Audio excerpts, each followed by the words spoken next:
Indian red cross బిల్డింగ్లో మన chairman Anjaneyulu గారు, Nizamabad town chairman doctor Srisailam గారు, తోట రాజశేఖర్ గారు మరియు డాక్టర్ రాజేశ్వర్ గారు వీళ్ళ ఆధ్వర్యంలో ఇక్కడ చలి కేంద్రం అనేది ఇవాళ ఇక్కడ ఓపెన్ చేయడం జరిగింది. నిజామాబాద్ ప్రజలను కోరేది ఒకటే ఏమంటే, ఇప్పుడు ఎండ తీవ్రత చాలా విపరీతంగా ఉన్నది.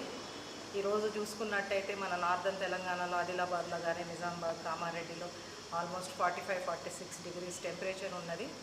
సో ప్రతి ఒక్కరిని కోరేది ఏమంటే 11 o'clock నుంచి 4 o'clock వరకు దయచేసి మీరు బయట తిరగవద్దు. తర్వాత ఈ ఎండాకాలం వేసవి కాలంలో నీరు పదార్థాలు వాటర్ అవి ఎక్కువగా తీసుకోవాలి. ఎందుకంటే ఈ టైంలో మనకు వడదెబ్బ కొట్టే అవకాశం ఎక్కువగా ఉంటుంది. కాబట్టి నేను ప్రజలను, చిన్నపిల్లలను, ఎస్పెషల్లీ చిన్నపిల్లలు, వృద్ధులు, గర్భిణీ స్త్రీలు వీళ్ళందరూ కూడా జాగ్రత్తగా ఉండాలి.